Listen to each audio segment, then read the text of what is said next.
Assalamualaikum warahmatullahi wabarakatuh. Nama saya Muhammad Irfan Noval dari CASN 2022 angkatan 30 kelompok 3. Oke, di sini saya akan mewawancarai teman saya yang sekarang sudah bekerja di salah satu bank di Indonesia. Jadi mungkin Mas Vicky bisa perkenalan singkat saja, Mas. Baik, terima kasih atas waktunya. Mohon izin perkenalkan, nama saya Muhammad Vicky Sandi. Saya salah satu staf dari sebuah bank BUMN di Indonesia. Gak perlu nyebutin nama banknya, Mas ya? Tidak apa-apa. Ya, oke. Oke, udah itu aja ya. Oke, langsung aja saya menanya-nanya sedikit ya kepada Mas Vicky. Oke, jadi yang pertama adalah menurut Mas Vicky sendiri, apa sih itu Bhinneka Tunggal Ika? Bhinneka Tunggal Ika. Kalau kita bicara tentang Bhinneka Tunggal Ika, kita ketahui bersama sejak dari SD, SMP, Bhinneka Tunggal Ika itu merupakan salah satu semboyan semboyan bangsa Indonesia yang bisa kita lihat terdapat di cengkraman burung Garuda, cengkraman lambang negara kita, di mana Bhinneka Tunggal Ika itu secara harfiah adalah keberaneka-ragaman yang satu, di mana artinya tersebut adalah meskipun kita berbeda-beda itu tetap satu, Mas. Iya. Dan apakah Mas Vicky merasakan kebhinneka tunggal ikaan di lingkungan kerja Mas Vicky sendiri? Sangat, Mas, sangat merasakan Bhinneka Tunggal Ika itu di tempat bekerja saya, yang bisa kalau boleh saya itu ya, Mas ya, jelaskan ya. Iya.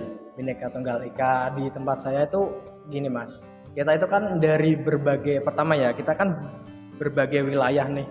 Gak mungkin satu kota ada di satu instansi seperti itu. Dan kita itu berbagai agama, berbagai dari suku, banyak dari latar belakang yang berbeda, dan juga kelompok yang berbeda itu kita di sana endingnya adalah kita tetap satu, Mas. Di sana kita bekerja sama-sama, kita menggapai tujuan dengan secara bersama-sama, dan tidak ada yang membeda-bedakan, tidak ada yang membuat kita itu saling acuh tak acuh, dan di situ itu toleransi kita junjung tinggi, Mas. Ya, itu yang melatar belakangi dari kebersamaan dan Kebhinneka Tunggal Ika seperti itu. Jadi perbedaan ini malah menjadi kekuatan untuk menggapai tujuan di instansi Mas Vicky. Oke. Dan selanjutnya saya ingin menanyakan, pada zaman sekarang kan banyak sekali beredar isu hoax. Nah, menurut Mas Vicky sendiri hoax itu apa? Hoax ya. Ya. Hoax. Kalau kita ketahui bersama ya, hoax itu bisa diartikan sebagai berita bohong atau berita yang tidak jelas kebenarannya seperti apa.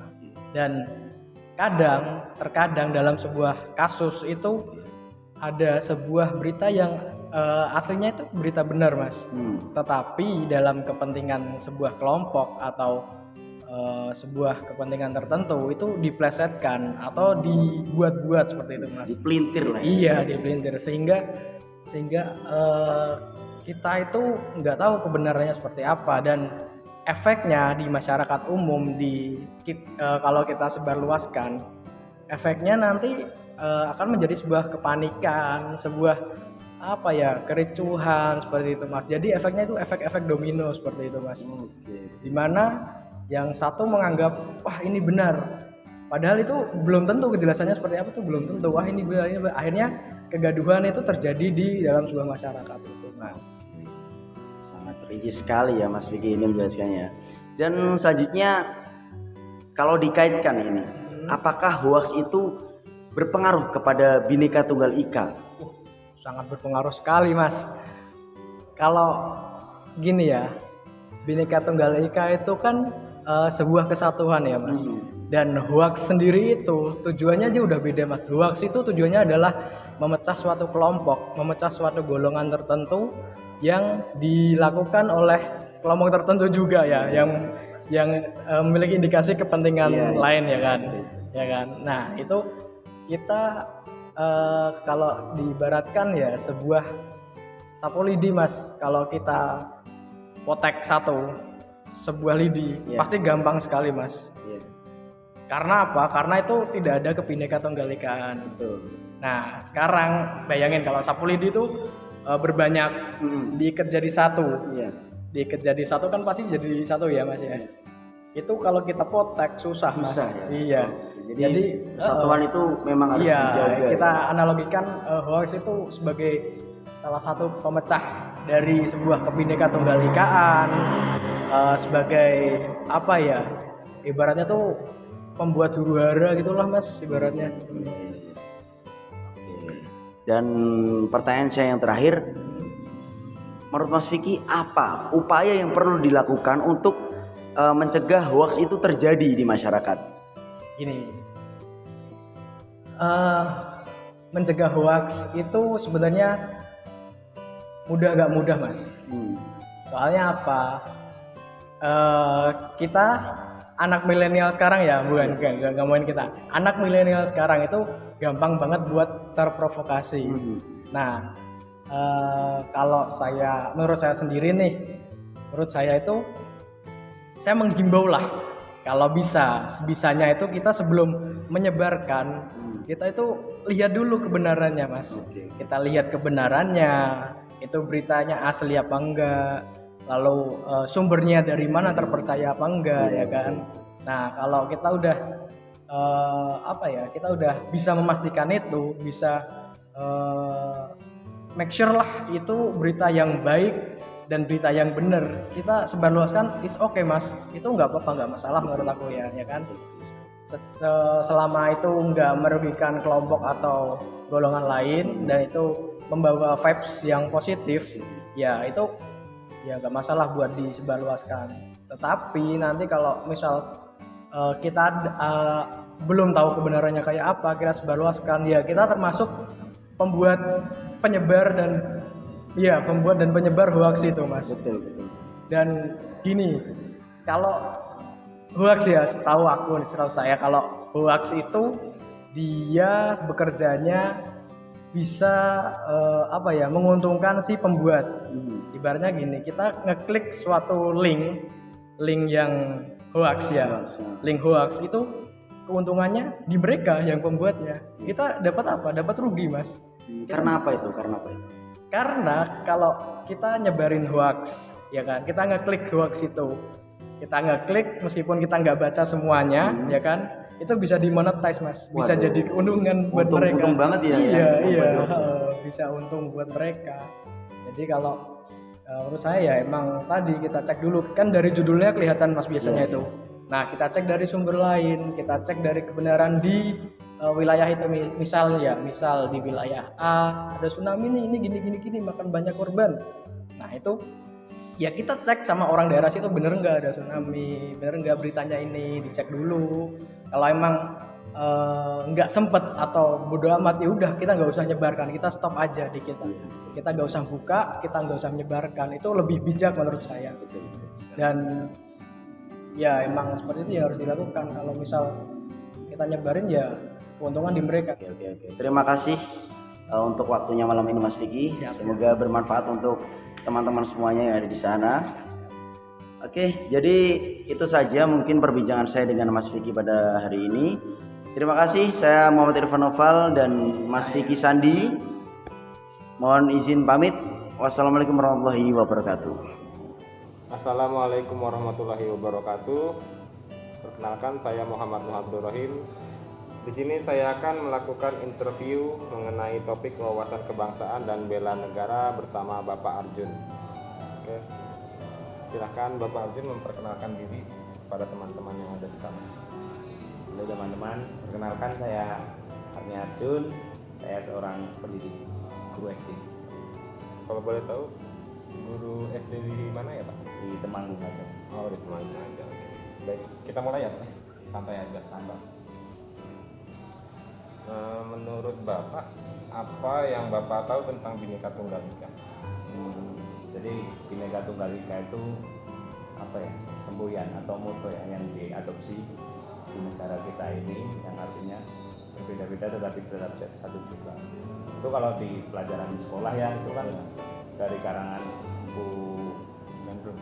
Bukan, putan tular. Oh, Pak Dasoma kalau atau apa?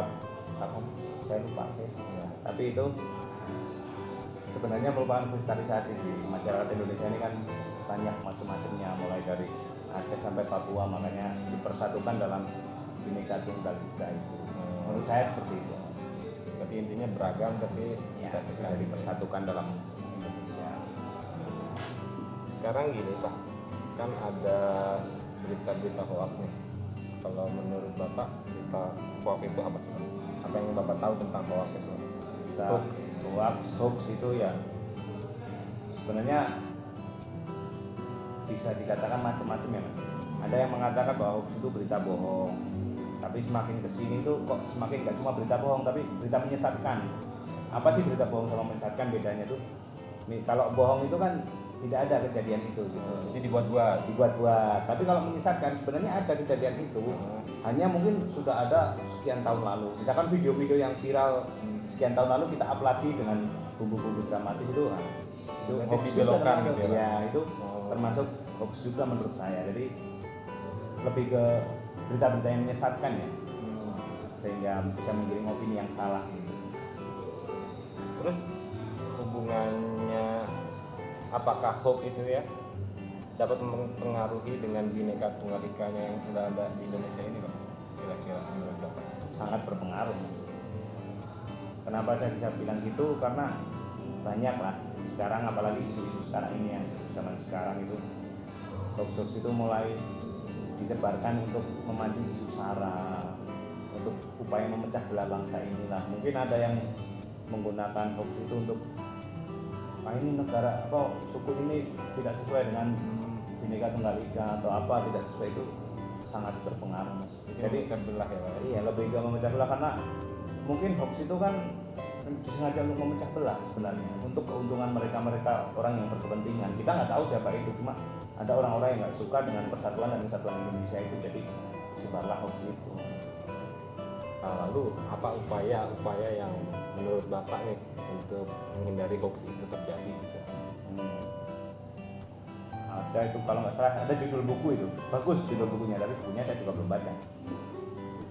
Apa ya judulnya? Saring sebelum sharing.